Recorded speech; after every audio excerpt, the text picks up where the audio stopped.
our permits and did our orientation for the wave, hiking the wave. Of course, it's going to rain and snow tonight, which is making us a little bit trepidatious about embarking. So we'll just have to see how it goes.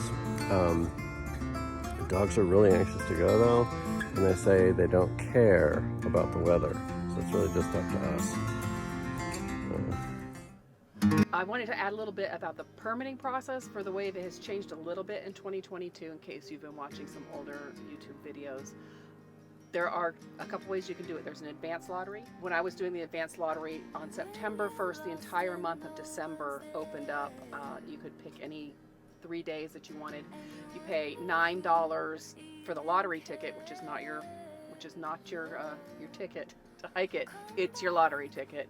So I paid $27. I picked 3 dates in December. They let 20 people a day onto the trail, so 10 are done in the advanced lottery and 10 are done in the daily. So they will email you and let you know if you won them. Chances are you have not won it. It's very difficult. It's very difficult. Something like 800 people a day are trying to hike it. And was it you only were allowed 3 opportunities to try to get it? Yeah, I believe it was up to 3 days. My options were wait until October 1st so that I could see if I could get any days in January, or I could go out to Utah or Page, Arizona and do the daily lottery. The daily lottery, those 10 tickets that weren't given out in the advanced lottery are available. It used to be a walk-in lottery. They don't do it in person anymore. It's now a geofence smartphone only situation. When you're on the recreation.gov site where you're going to do this lottery, you're going to put in your application, it will not let you proceed if your smartphone is not detected in the geofence. You must have your location services turned on. You go on the recreation.gov site. You have from like 8 a.m. to 6 p.m. in order to submit your application. So I applied on a Saturday night for a Monday hike. I applied at about 5:45 p.m. and by 7:15 I had an email saying we'd won. We happened to win that one on our first try.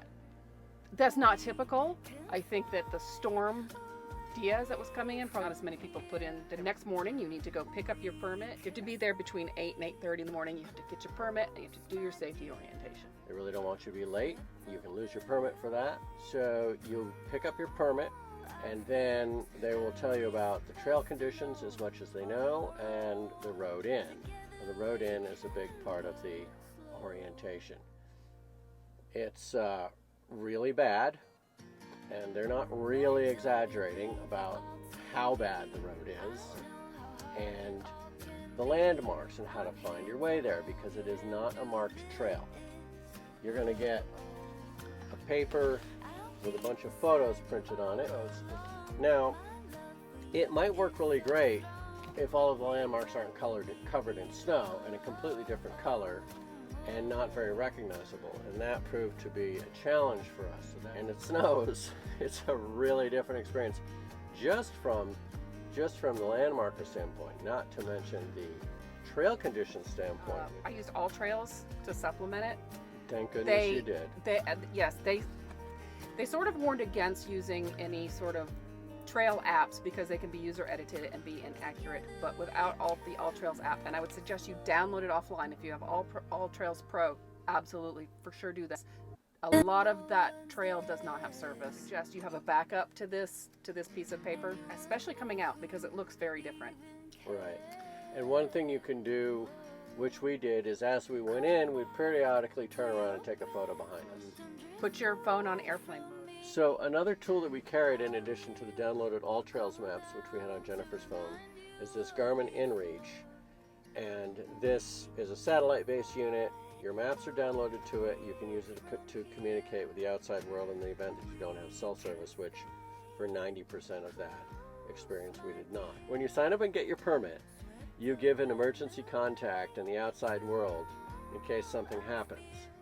The other aspect of that is you're supposed to give that emergency contact all of your information and a phone number for them to call if you fail to check in by a certain time of day, say 5 p.m. Well, they haven't called, then they're supposed to call this number, and that gets emergency services going. Obviously, you want to try to avoid that. So with this, I was able to text my emergency contact, no problem. Let her know we're off the trail. That worked very well for that. Thank you, Laura, and thank you, Alex. Heading today while it's sunny to the Wire Pass trailhead just to check out what we'll be dealing with in the morning. After the rain and snow has its way with us. So we'll see if we actually hike the wave tomorrow. But we're gonna try our best. Okay, for comparison's sake, House Rock Valley Road today on a nice day. A very beautiful day. Would have been the perfect day for hiking the wave, but today's not the day that I have the permit, so we're just checking it out.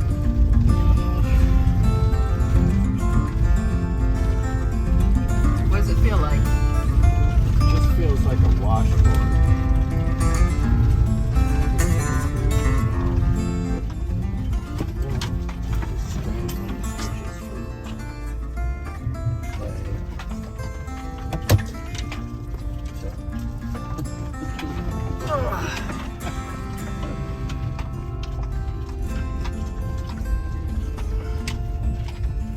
Oh, that's like the first half mile of an 8.5 mile road.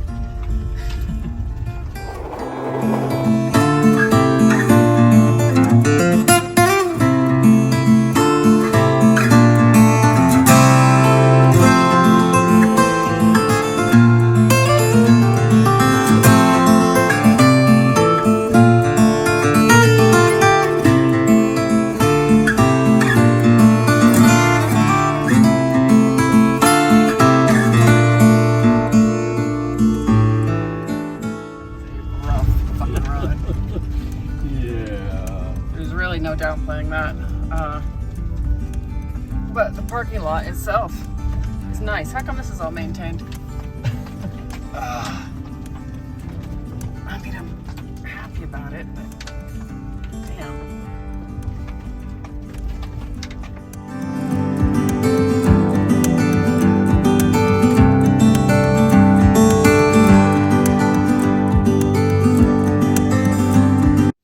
We're shifting our load in our garage right now in preparation for trying to get up House Rock Valley Road tomorrow. We scraped the tow hitch a bunch of times and the spare tire, but no precipitation, and we're supposed to have the storm of the century is already supposed to be dumping on us by now, so I don't know. Maybe the wave's happening tomorrow. I have a lot of anxiety about it. I'm not going to unpack that right now. But at whatever 8 something p.m., it's still very much up in the literal air as what's happening tomorrow.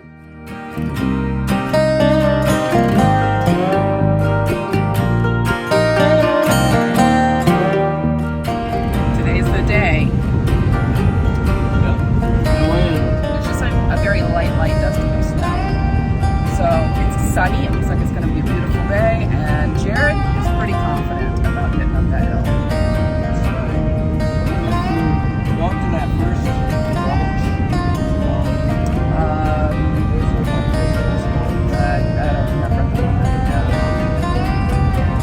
Gutbuster Gulch. No, it's not. Gutbuster Gulch. So we'll see if that first gulch, if that seems okay. That's full of water, then obviously,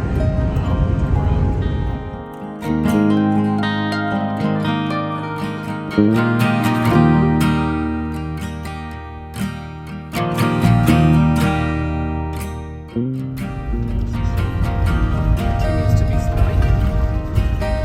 So far, so good, but we haven't made it to Buckskin Gulch, so we got to be right this time. That's our danger area at first, and the road does get much worse after that all the way there. That's almost halfway.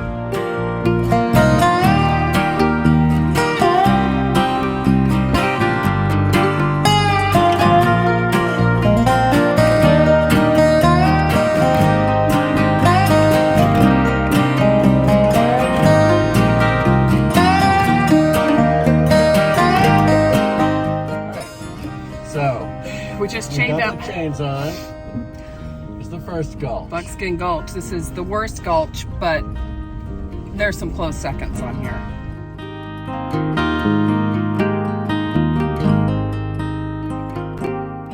This is a good scrape. Oh, here's the double.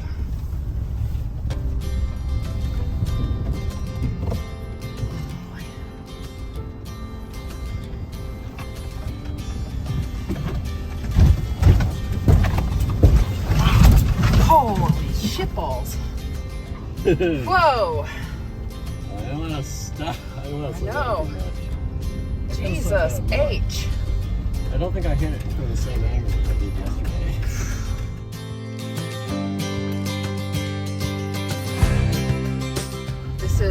This was really terrible yesterday, actually. The snow has filled in some of the ruts, and with the chains, this is actually, although terrifying, slightly less shaky drive. Well, we made it to the parking lot.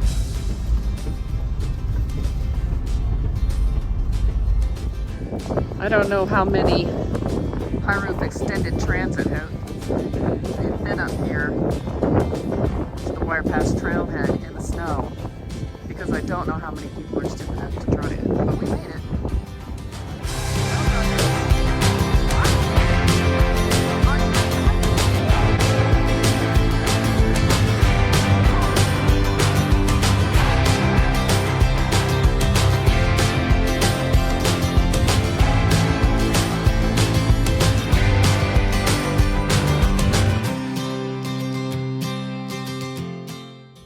So, we're heading down Coyote Wash. A lot of snow. Becky's in a big rush. Bobbin is, you know, not in as much of a rush. But they're both really happy to be out of the van for a nice hike.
I think it's gonna make it. I'm gonna get around the other side. Okay. Back up. This was a hard hike. It was a very hard hike. Moderate Cool. is maybe moderate in no snow, no ice. It's very slippery. Wish I had yak trucks. They say you're not supposed to use them, so Yeah. I didn't bring any, and I really regret it. It would have been. It would have been. Yep. Woo! This is fun. Are you ready to go hands and knees up a icy, snowy slope? Because there's some spots where you need to do that. Poles. We're both using trekking poles. We had to buy rubber tips to put on them. It's not the covers, but the actual rubber tips. They don't want anybody marring up the rock. They told us that yak tracks and other like shoe chain type devices, not allowed. We did see people out there doing it anyway, and honestly, if I had had them in my backpack, I would have put them on, because I did slip on ice on a slick rock 3 times, and I fell on my knees 2 of those times, and it really hurt. I came very, very, very close to quitting this trail, but this is a tough trail in the best of times, in the best of weather conditions, and it is a very tough trail in the snow and ice. I don't want to undersell the idea that you should think about the winter conditions. Now, normally there's not a lot of snow on that trail, even in the winter. This was a freak. I'm so glad I did this hike. It was so much fun. I think the fact that I really very seriously almost did quit right at the end, right before I got there, helps me appreciate the fact that I did finally make it. I just want to add one more caution to the cautions that we were already given you, in addition to your physical strength and health. and your safety equipment, you have to be able to allow yourself to cancel the trip if you need to cancel the hike. Because it's not worth risking your vehicle. It's not worth hurting yourself if you feel like you can't get out of it. That winter weather can make for a very long day. We were physically exhausted, but we were also emotionally exhausted. And you need to, if you're an anxious person like I am, you need to prepare in that way as well. Arms out and hold you like before.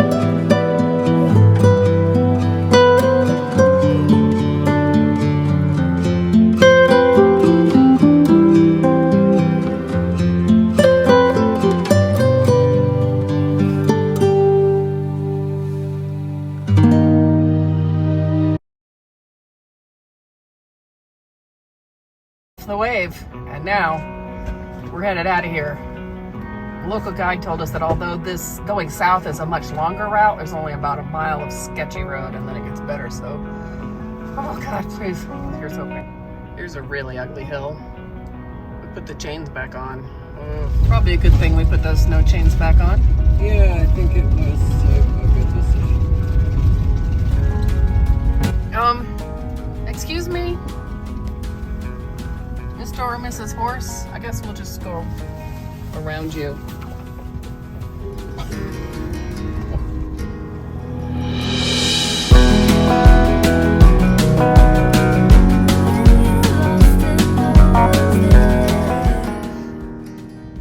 Back to the And you village. wonder who Made it to House Rock. Makes it a real adventure, man. Because we reached the paved road and it was dry and it was getting dark and the whole hike was over. It was just a clear sail through a windy pass back down to Kanab. Except, The snow squall. yeah, there was a weather alert that I got after the fact, once I got back into service, that there was a dangerous snow squall in the area, and it dumped snow on us going through that windy pass between the north rim of the Grand Canyon and Kanab.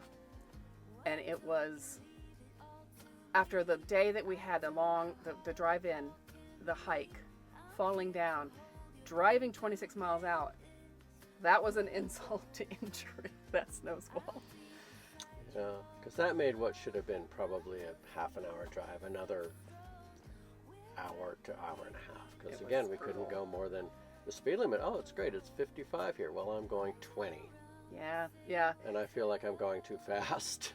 All we're saying really is winter driving in the mountains in the Southwest, be prepared for anything. Yeah. beats for you. I keep my These two arms dogs. out and hold you. Hiked the wave today. And they hiked the wave in icy, snowy conditions. But boy, are they tired. They loved it. They loved it.